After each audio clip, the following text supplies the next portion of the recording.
one game away from another NBA Finals appearance as Eric Spoelstra's team embarrassed the #1 seed Celtics in Game 3 on Sunday night. As for the C Superstars, there's a whole lot of chirping in a different direction. Jason, is all the criticism getting to you?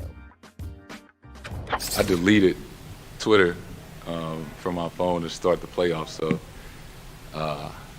honestly, I haven't seen anything good, bad, or indifferent, since Game 1 against the Hawks. So, I'm certain after every game you win, you're the best player and the best team, and when you lose, you're not the star, and the team's not good enough. So I'm certain there'll be some of that, but out of sight, out of mind. The obvious letdown. I feel like we let our fan base, organization down, we let ourselves down, and it was collective. We can point fingers, but in reality, it was just embarrassing. I just didn't have him ready to play. I should have, whatever it was, whether it was the starting lineup, whether it was an adjustment, I have to get them in a better place, ready to play, and that's on me. Okay. Stephen A., it's hard to see those guys so defeated. I want to start with you. Do you think the Celtics should fire Joe Mazzulla if they get swept? I'm going to give you a genuine, I don't know. Okay. Here's why. In all seriousness, I'm not scared to say if I think the man deserved to be fired, I think he deserves to be fired. I'm not ready to say that. I will tell you I'm tempted to go there when I see great players like Jason Tatum, like Jaylen Brown, look so defeated minutes after getting their heart snatched out of their chest on national television. And I'm not talking about just them two. I'm talking about the Celtics collectively getting their heart snatched out of their chest. This team against these Miami Heat looked devoid of character and toughness. Mm-hmm. And when you look at them right now, we can point to how they're 0-4 this postseason when shooting worse than 35% from three-point range. We could point to stuff like that. We can look at last time, I'm just looking at some of these numbers here, Kendrick Perkins. They allowed the Heat to shoot them right now. We can point to how they're 0-4 this postseason when shooting worse than 35% from three-point range. We could point to stuff like that. We can look at last time, I'm just looking at some of these numbers here, Kendrick Perkins. They allowed the Heat to shoot 57% from the floor, including 54% from three-point range. We can point to all of that. And we can look at Joe Mazzulla and some decisions not calling timeouts and all of this other stuff, some of the substitutions you brought up, how you started Derek White and put Robert Williams III coming off the bench, knowing what he means to this team. You can point to those things, and those are valid things because we know that's not a mistake Ime Udoka would have made, nor is it a mistake Brad Stevens would have made, even though Brad Stevens never took them to the finals. Hell, he took a younger version of these boys to Game 7, and only LeBron James took them out. And it took 7 games to do just that. So it doesn't look good for Mazzulla. But this is a moment where I'm going to tell you that there is a word that comes to my mind, Molly and Perk, that I want everybody to embrace. Justice. This is justice for the Boston Celtics. I'm talking to Wick Krausbeck. I'm talking to Boston Celtics ownership. I feel very adamant about that. Ime Udoka's actions, his transgressions, are not something we need to revisit. He was wrong. If he had gotten fired, no problem. If he had been kept, no problem. But for this organization to handle that situation in the classless fashion that they did, as far as I'm concerned, having a press conference where you said nothing nor did anything but bring even more attention to Ime Udoka, all right, and his transgressions. I have said it countless times over these airwaves, and I'll repeat it one last time. All of us in this business know plenty of folks in the world of sports, for sports teams, that has stuff going on in the office.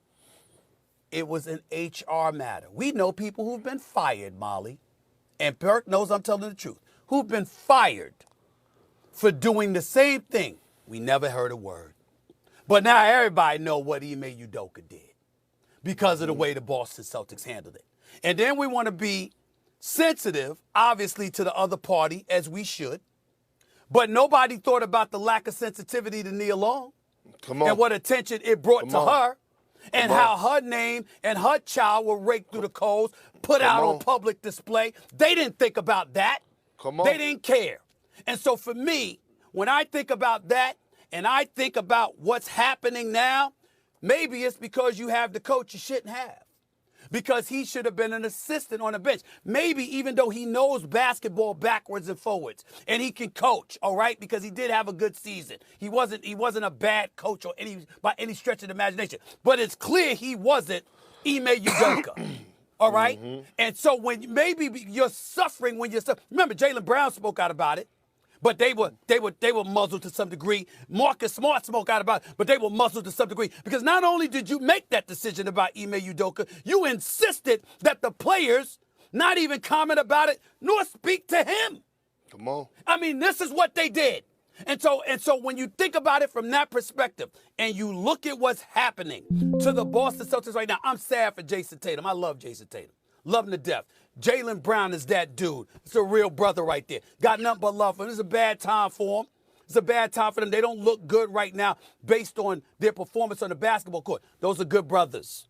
Marcus Smart is a good brother. They got a whole Al Horford. They got a whole bunch of good brothers on the Boston Celtics. The Boston Celtics organization is a damn good organization.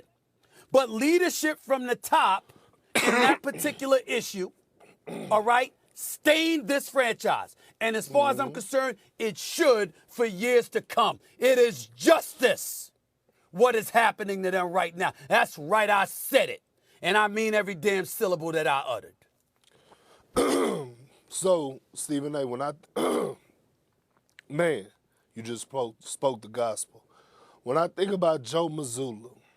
Hold it, take your time. One. Get a little water. Take your time, I'm brother. good. Take your time. No, I'm good. No, you When I need think water. No, I don't. No, you do. When I You think do. about Joe, Just trust me, listen, I care listen, about watch it come back. When I think about Joe Mazzulla, and I think about when they gave him the title, I said they should wait till the playoffs. I said they should wait till the playoffs to see what he's gonna do. Don't give him the head title just yet. Don't jump the gun just yet. They did it anyway. When they lost Damon Stoudemire, I said, don't do it. Don't do it. Trying to keep Damon Stoudemire for the rest of the season because when you lose him, I think you're going to lose the connection that you had between Joe Mazzulla and the players. Now, here we are. So I think about the firing of Doc Rivers. I think about the firing of Budenholzer. And I think about the fire of Monty Williams and Nick Nurse. Okay? All of those coaches had excellent careers as coaches and did a hell of a job where they were. Two of them won championships. What makes him any different? When you come down to thinking about who had the best roster in the NBA, it was the Boston Celtics. This is a team that went to the finals last year. This is a team that picked up Malcolm Brogdon, put him on the bench, convinced him to take the six-man role. He won six-man of the year, and you're on the verge of getting swept. Swept. And your players are playing like 15 yards of doo-doo right now. Your star players. You can't even put them in position to be successful. And yes, he has lost the locker room. Because when your players don't come out in a must-win situation in the game 3 with a sense of urgency, damn it, they're not listening to you. And you have to make sure that you have the responsibility to Jaylen Brown and Jason Tatum if you want to keep those two together. Yep. Because I'm going to tell you this right now, Molly and Stephen A. Jaylen Brown ain't just committed to the Celtics like that. And people can say what they want to say, but I'm telling you straight up, he's not. So if I'm the Celtics, I take that in consideration and ask why he's not committed to I'm the reading between the organization lines. 100%. Okay, fair enough. We got to go, but I want to tell everyone at home a little secret. Stephen A. and Perk are in the same building right now. Stephen A., I need you to get up, go get some water. Please help out your boy. Go run down the hallway and bring him a water or like some tea with some honey. Thank you. Meanwhile, I was getting choked up, Molly. I we're was going getting to get choked up. set. Yeah, could you share? Well, don't share it. That's gross. Get him a fresh one. All right, when we come back here on First Take, the Lakers fighting to stay alive tonight. Friend of the show, actor